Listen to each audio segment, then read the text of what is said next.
Gospodin Glasnović, izvolite. Mislio sam da vas nema. Poštovani kolege, ovako, doneseno je strategija o suzbijanju korupcije, donesena je u veljači 2015. Imamo tu strategiju do 20. godine. Pitanje gdje je izvještaj toga povjerenstva, što traži gospodin Jovanović. Šta smo saznali, gdje je taj IPR, in progress report, šta se događa, znaju li to saborski zastupnici, šta je sa tim izvješćem, šta je sa novac koji je iznesen izvan Hrvatske. Imate izvještaj od Global Financial Integrity, da je nestalo iz Hrvatske između 6. i 14. oko 34 milijarde dolara, gdje je novac pokraden iz bivše države do 90. koji se danas vraća natrag kao direkt stranu investiciju. Šta je sa predstečajnim nagodbama koje su veća pljačka od privatizacije same itd. Šta je sa neplaćenim porezima, sa stotine tvrtki bez jednog zaposlenika i zašto smo mi paralizirani kao država radi korupcije. Drugo, malo ću se okrenuti na ovo obilježje u Hrvatskoj, zabranjivanje HOS-ove ploče, to se zabranjuje, isto vrijeme četničke obilježja se ne zabranjivaju. Četnici su prvi prisvojili lubanju i kosti, mrtvačku, prije ikoga u Europi, prije SS-a. Također imate to znakovlje četničko, ovdje nije zabranjeno. Imate u ministarstvu uprave čovjek koji je promovirao tu četničku ideologiju, zove se Dejan Drakulić, danas radi u hrvatskoj vladi, tamo u hrvatskim strukturama, to me niko ne govori. Samo bi napomenuo da su četnici prvi, u stvari u Srbiji, prvi fašistički odred je formirao Dmitar Lojtić 20. godina i znamo izvještaj od Nedića 41. da je prva Judenfrei država koja je riješila židovsko pitanje je bila Srbija. Imate izvještaj tamo Njemcima i tako dalje. Treba li ovdje zabraniti onu simbol velikosrpskog imperijalizma, a to je kokarda, ona 4C, koja je od 1912. do dan danas pobila stotine tisuća ljudi, o tome niko ne govori. Spomenuli smo i Lojtića i tako dalje. Evo, možda bi ona trebala biti ovdje ako stavimo umjesto 4C, samo sloga Srbina spašava, da stavimo samo traktor Srbina spašava, jer su pobjegli odavde tamo 95. vrijeme Oluje. I to je neprihvatljivo da još imamo ta obilježja ovdje, a govorimo o HOS-ovoj ploči. Isto vrijeme imate komisiju u Srbiji, razgovarao sam sa gospodinom Matićem ovdje, za postratne žrtve, koji su zabilježili, zove se Komisija za ratne žrtve od listopada 1944. kad je ušao 3. Ukrajinski korpus, Crvena armija u Srbiju, po imenu oko 18.000 imena. Mi nemamo ništa, u stvari oni su ispred nas po tom pitanju, jer bilježe žrtve tog terora, a tu će možda drugovi slaviti, ovi drugovi ovdje koji slave druga Tite, ulazak Crvene armije, to je ubrzo sad 10. mjesec i tako dalje. Na kraju, imamo tu, govorimo o UDBI, da, o UDBI govorimo, koja je danas prisutna u Hrvatskoj. To se prešućuje hrvatskim medijama, oni su umreženi u svim porovima društva, to neki ne shvaćaju. I ta UDBA imala svoje dosije, imali pojedinačne, za svakog čovjeka koji sjedi ovdje ima pojedinačni dosije koji je bio suradnik. Oni su danas u policiji, u vladi, pisali su ustave, imali su kodna imena kao Miller, Degenerek i tako dalje. To je, govorimo o masonstvu, imamo svoje masonstvo ovdje, to su bivši kadrovi koji nas drže kao taoci. Evo da pokazujem vama pojedinačni dosije, kako to izgleda. Ova je osoba koja je radila vani, cinkarala je Hrvate vani, u Njemačkoj, gdje je ubijeno oko 50-60 naših domoljuba. Ima kodno ime njezino, Tereza i tako dalje. Toga niko ne zabrinjava, nego mi bavimo se nebulozama i govorimo o nacionalnoj sigurnosti. Ti su ljudi danas umreženi. Spomenuo sam prije da je odneseno prije 90. godine pada Berlinskog zida $100 milijuna na bankovne račune vani, bankovne račune UDBE.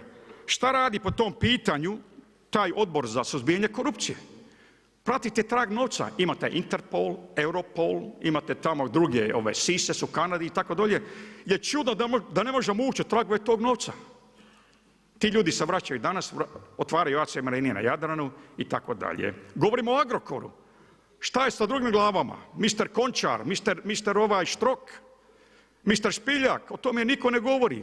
A na meti su, Hvala gospodine Glasnović, na meti su Mamić, Vidošević i drugi. Hvala vam lijepa. Hvala vama. Hvala. Gospodine Glasnović, kada govorite o Terezama, o udbama, o masonima, to je vaš problem i tu niko vam ne može reći. Ali ako sam dobro shvatio, vi ste rekli da neki četnik sjedi u Ministarstvu uprave i ja bih vas molio da pazite kad govorite takve stvari. Ja bih vas molio da pazite. Drugi je gospodin Bulj, izvolite.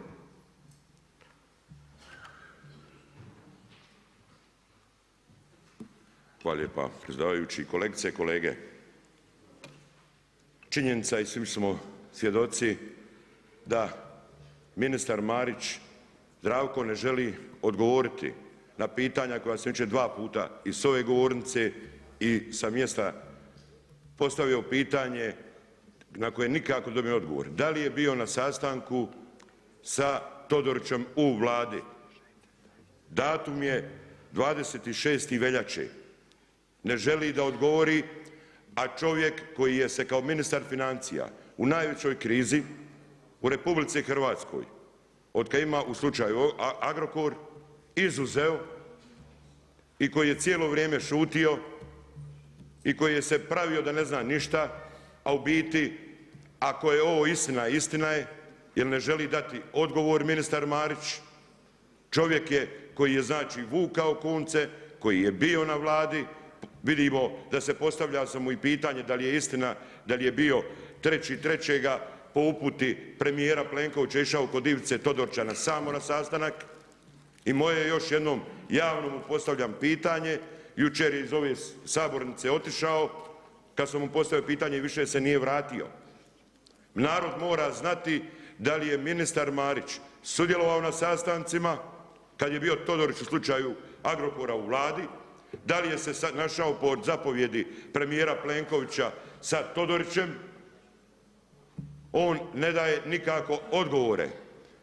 Ovo nije da ja sada citiram blog koji ne čitam od Ivice Todorića jer ništa u njemu i ne piše.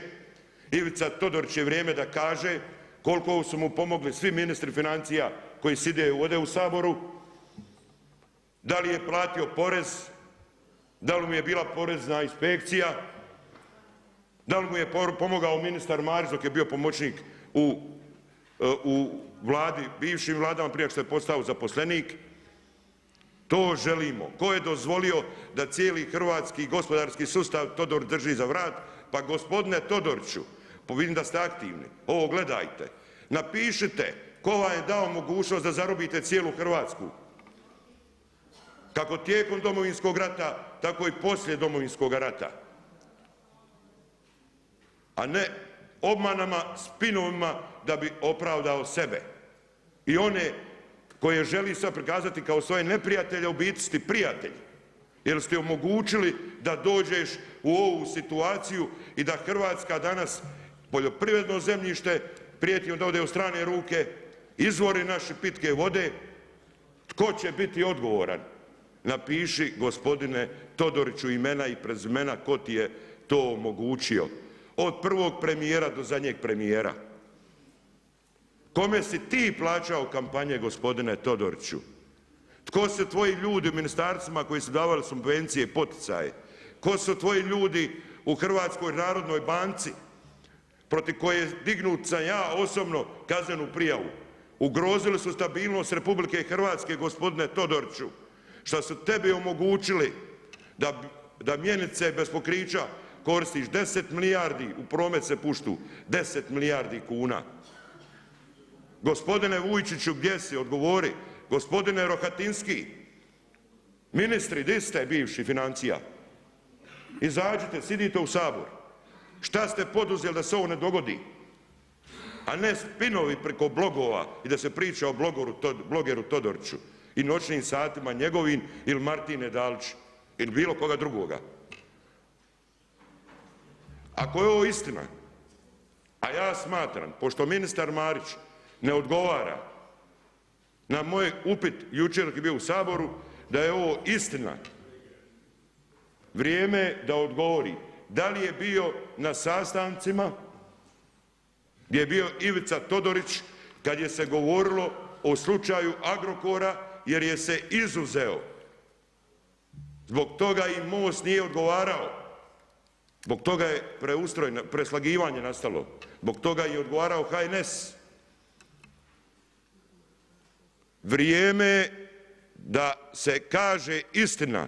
Poglavito vi koji ste bili u politici ministri financija, vi koji ste upravljali financijskim sustavom i tražimo od DORH-a da kaže 7.4. ove godine sam podizao kaznenu prijavu protiv HANFA-e i HNB-a.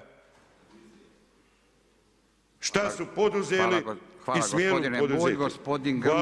Gospodin Grmoja je tražio povredu Poslovnika, izvolite.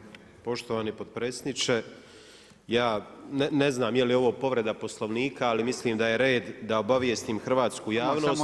Znači članak 237. dok je kolega Bulj govorio, meni je kolega Šuker uputio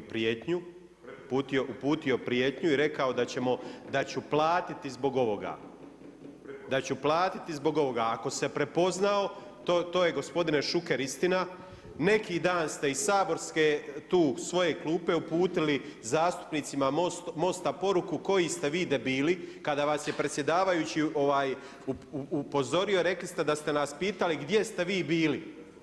Sad me zanima što ćete sada reći na ovu prijetnju koju ste nam uputili. Ali i dalje ćemo vas prozivati zbog onoga što ste napravili oko Agrokora. Vi ste ovo omogućili i svi oni koji su upravljali Hrvatskom. I nećete me zastrašiti. Gospodin Šuker je tražio također povredu Poslovnika.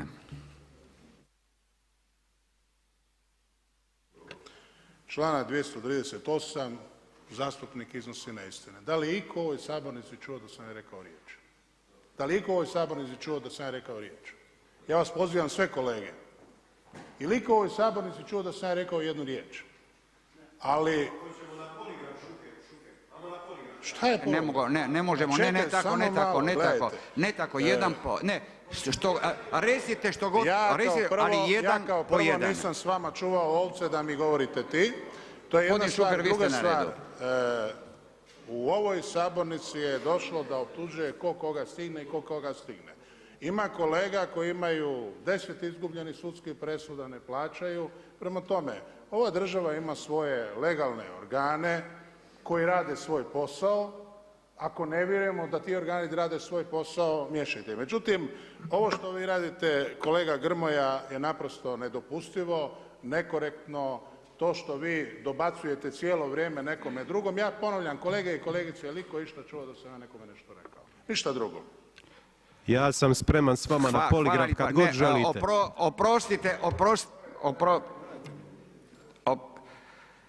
Dogovorimo se. Nemojmo drugima reći da dobacuju, a onda dobaciti i mi. Molim vas lijepo. Imate pravo tražiti povredu Poslovnika jedan po jedan, recite vaše razloge, svi vas slušaju, a druge stvari međusobne riješite tamo gdje vi hoćete, želite i znate, jer javnost želi znati samo sadržaje, ne želi